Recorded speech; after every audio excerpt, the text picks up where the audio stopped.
જય દ્વારકાધીશ મિત્રો, આજે કથાનો ભાગવત સપ્તાહનો બીજો દિવસ છે અને સરસ રમેશભાઈ ઓઝા એટલે કે પરમ પૂજ્ય ભાઈ શ્રી એની સરસ શૈલીમાં પોતાનું જ્ઞાન આજે પીરસી રહ્યા છે.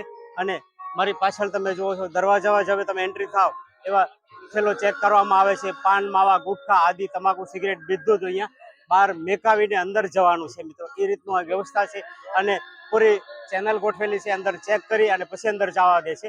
અને આજે નાની બોરોના મોટી બોરોના ભગતશ્રી ના હાથે ગોપાલ ભગતની ચાદર વિધિ એટલે કે તિલક વિધિ પણ અહીંયા કરવામાં આવશે. તે પણ તરફ દર્શાવવામાં આવશે અને સરસ મજાનું અંદર વાતાવરણ કુલિંગ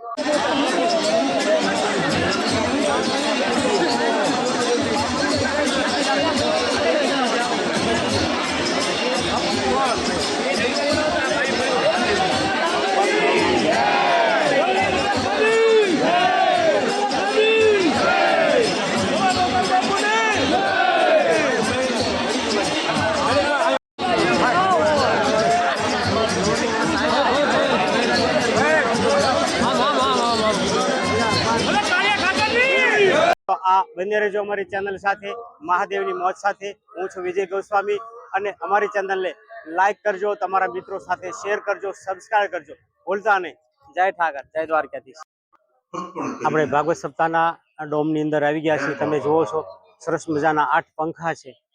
8 કે 10 ફૂટના ગાળે સરસ મજાના પંખા છે. અને તમે આ જુઓ છો એક સરસ મજાના 8 કે 10 ફૂટના ગાડે ડીપ ઇરિગેશન કે જ્યાંથી ફુવારા છૂટે છે પાણીના અને વાતાવરણ ઠંડુ રહે.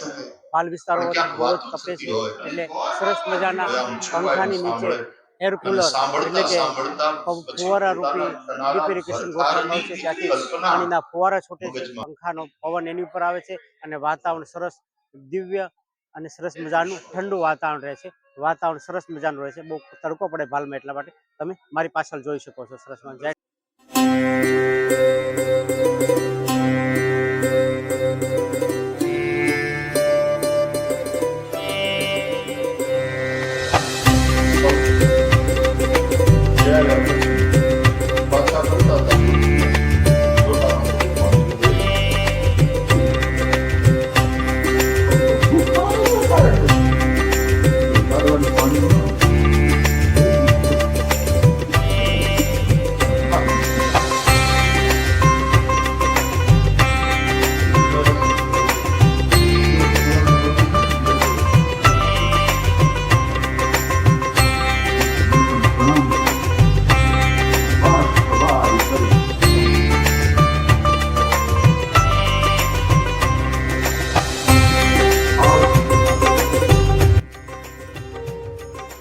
પૂરી કરી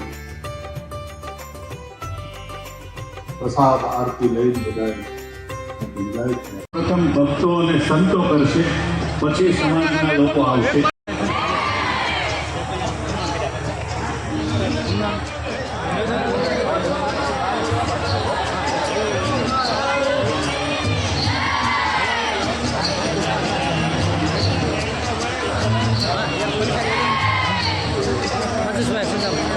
ખોટી ભીડ નહીં કરશો, ઉતાવળ નહીં કરશો.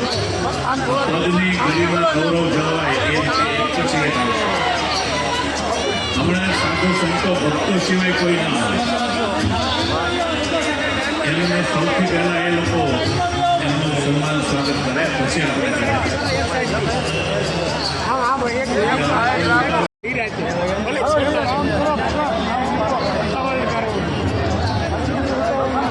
પૂરું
મારી પાછળ જોયો છો કથાને વિરામ આપ્યો છે 1 વાગ્યા, અને પછી 1 વાગ્યા પછી ગોપાલ ભગતની અહીંયા તિલક વિધિ શરૂ થઈ ગઈ છે. મારી પાછળ તમે જોઈ છો બહોળી સંખ્યામાં ભક્તો, મહંતો અને બધા એમને આશીર્વાદ રૂપી શાલ ઓઢાડી અને એમનું તિલક કરી રહ્યા છે. તમે મારી પાછળ જોઈ શકો છો.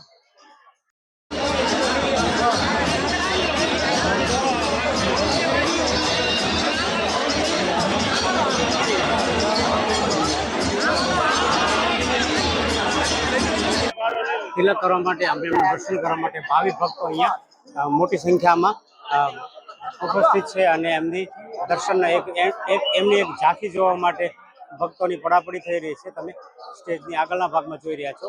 ભાવિક ભક્તોની ભીડ બહુ જ વધતી જાય છે. સંતો મહંતો એમને તિલક વિધિ, ચાદર વિધિ, ચંદનનો ચાંદલો અને સરસ મજાના ગોપાલ બાપુને જોઈ તમે જોઈ રહ્યા છો. સંતો મંતો અને ભક્તોની તિલક વિધિ અને તમે અહીંયા જોઈ રહ્યા છો. મારી પાછળના ભાગમાં જે સરસ મજાનું તમે ગોપાલ ભગતની મોટા બોરુવતી એનું તિલક થઈ રહ્યું છે અને સંતો મહંતો એમના ચાદર વિધિ અને તિલક વિધિ કરી રહ્યા છે. બેન દીકરીઓ પણ એમને ચાદર અને તિલક એક એમની ઝાંખી કરવા માટે માણસો તલપાપડ થઈ રહ્યા છે. તમે અહીંયા જોઈ રહ્યો છો બહોળી સંખ્યામાં ગોપાલ બાપુના દર્શન કરવા માટે ભાવિ ભક્તોની ભીડ બહુ જ વધતી જાય છે. જેટલું સ્ટેજમાં જેટલું જ નીચે માણસ બેઠેલું તો સ્ટેજમાં એ ભાવિ ભક્તોની ભીડ બહુ જ વધતી જાય છે ગોપાલ બાપુની એક ઝાંખી જોવા માટે. એમના